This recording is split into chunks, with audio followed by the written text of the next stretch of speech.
Welcome to the Regroup Room. This is a soothing talk-down video for autistic adults. For meltdowns, shutdowns, overwhelm, and quiet moments. I am autistic too, and I have made this space with you in mind because I know how overwhelming the world can be. I am here with you. If you have found this in a hard moment, I want you to know that's not a failure. It's a signal. You are not broken. You are aware. You are brave. And I will be here with you for the next little while. Today, we're going to settle into a soft, curious exploration of our ancient cousins, the hominids. These early humans and near humans have left behind clues in caves, bones, and tools. And in a way, they have also left us stories. I studied palaeoprimatology in university, so this topic is close to my heart, and I am so pleased today to share one of my special interests with you. I hope it will be close to your heart in a quiet way too. If this ends up being helpful for you, please feel free to subscribe so you can find it again easily.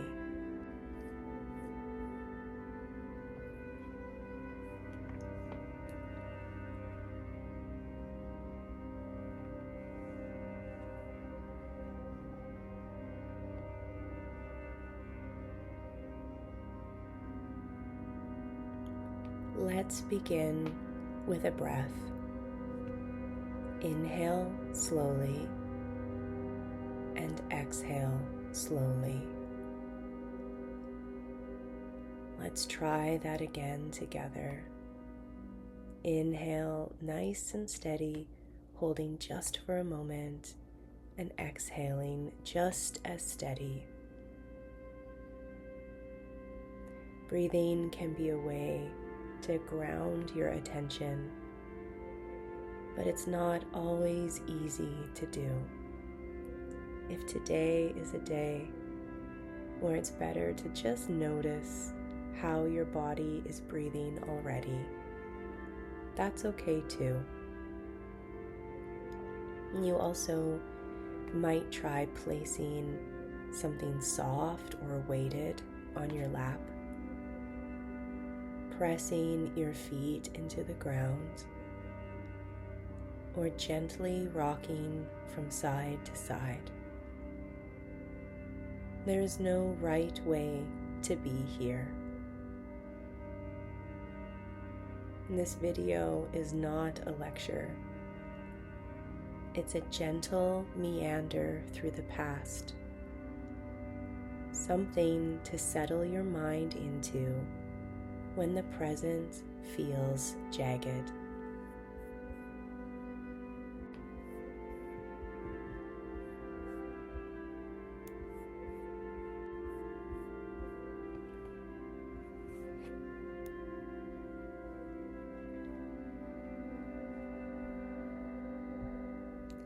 Let's begin with the Denisovans. The Denisovans are a mysterious group of ancient humans. We only know them from a pinky bone, a few teeth, and a jawbone found on the Tibetan plateau. Yet, we carry their legacy. If you have Asian or indigenous ancestry, you likely have Denisovan DNA.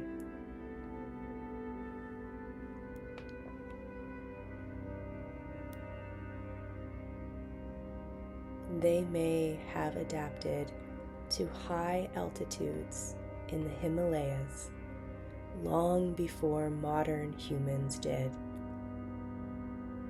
and a fragment of their survival is encoded in us. That is the strange poetry of paleoanthropology. Even a fragment of bone can speak across 100,000 years.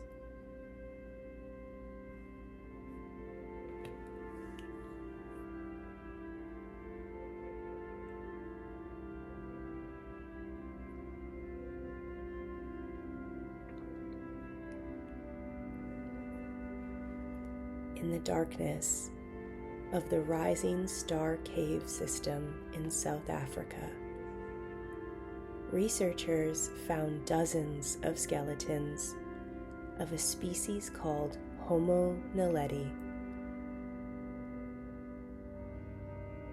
Their brains were only about a third the size of ours, but they seem to have deliberately buried their dead,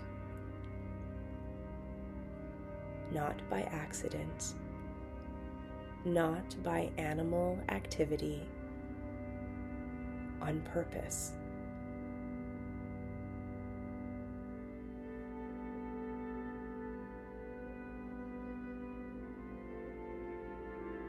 They were likely navigating narrow passages in pitch black dark to lay their dead to rest,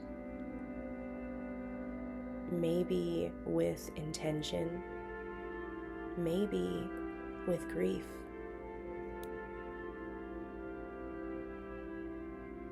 It reminds me of autistic ritual, the sacredness of repetition, of care, of honoring life in our own way.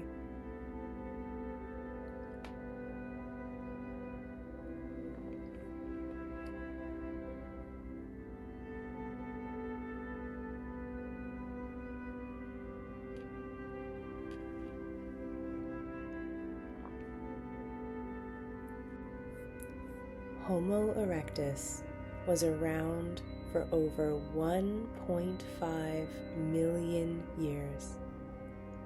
That is much longer than us. They used the same hand axe designed for hundreds of thousands of years. It's called the Acheulean biface. To some, that seems like a lack of innovation. To me, it speaks to comfort in constancy, like finding peace in sameness, in tools that feel just right. That beautiful stone teardrop shape is found across continents.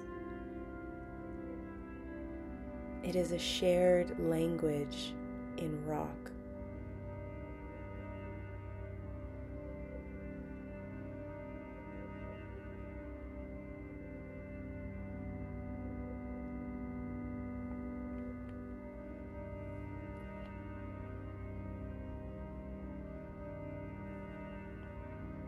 One of the most fascinating hominids ever discovered is Australopithecus sediba. It is a mix of ape and human features that blurs categories. Their hips were starting to adapt for upright walking, but their arms were still made for swinging from trees. They might have walked clumsily, but climbed gracefully, as they had a body that was not made for just one world, but in transition between two.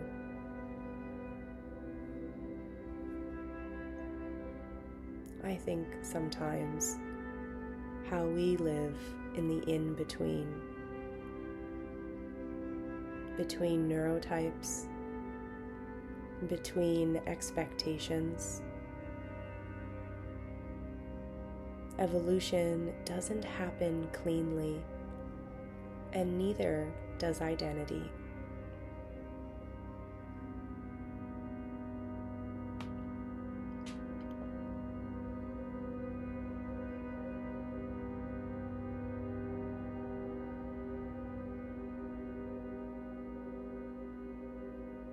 One of the deepest mysteries in the study of ancient hominids isn't about bones, but rather it's about minds.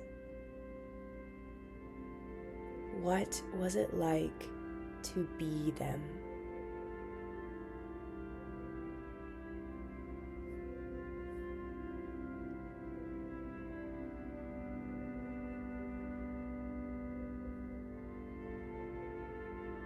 We can measure brain volume. We can see tool use. We can even infer hunting strategies. But we don't know what they felt when a loved one was sick. We don't know if they loved the shape of a river bend, became exhilarated to explore. We don't know if they danced.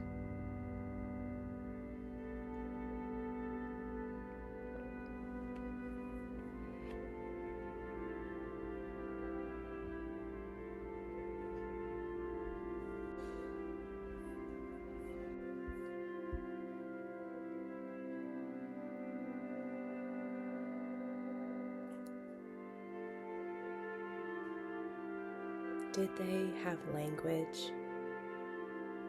Maybe not as we know it, but some form of it? Probably.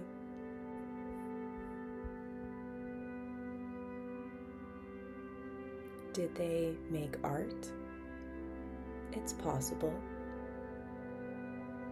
There are scratches on bones and ochre-stained stones, but we don't know if that was symbolic or just practical.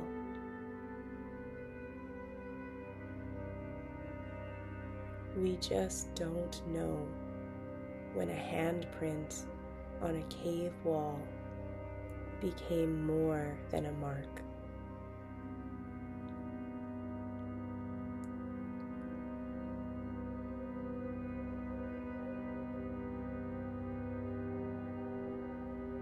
The truth is, consciousness doesn't fossilize.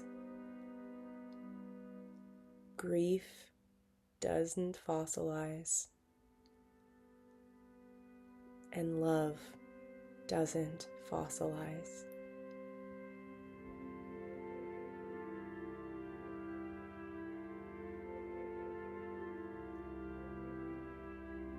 But still, something in us resonates with their shadows.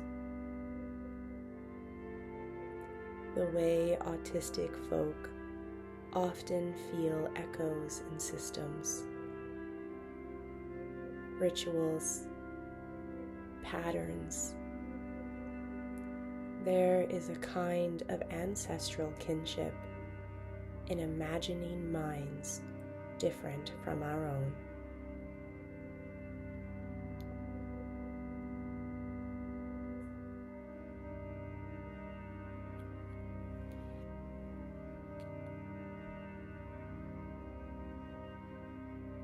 And maybe the mystery is the point.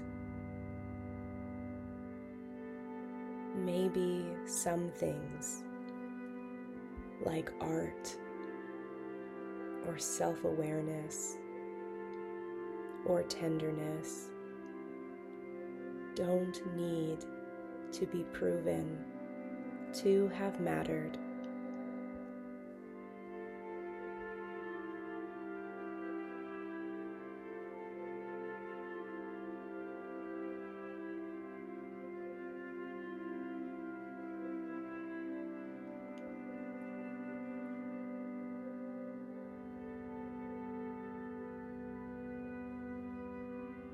There is always the possibility that there were others, species who left no fossils,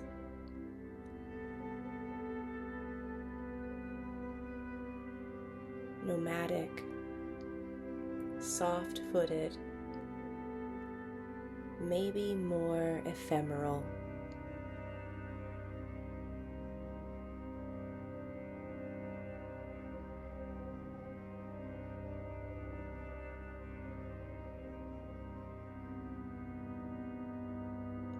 Some anthropologists believe there were groups we have never found, because the earth didn't keep their bones. Not everything leaves a mark, but that does not mean it wasn't there.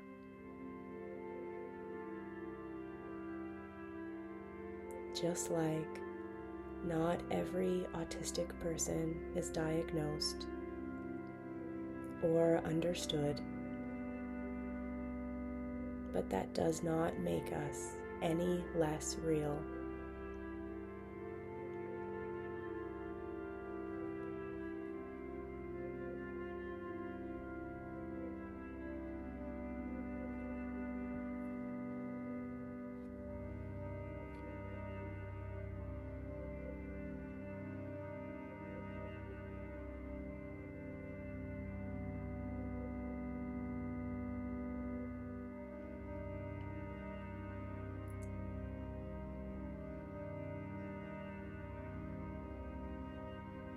There is no right way to feel right now, but I hope you feel a little less alone.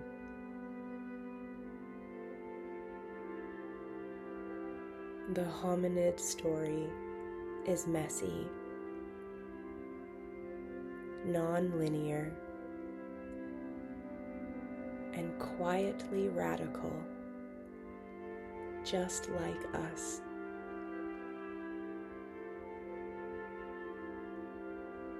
You did a brave thing by pressing play. You are allowed to rest. If you have appreciated this space, one made by and for autistic adults, free from patronization and infantilization, please consider liking this video and subscribing to the Regroup Room. It helps others find their way here too. You are always welcome back whenever you need a moment to regroup.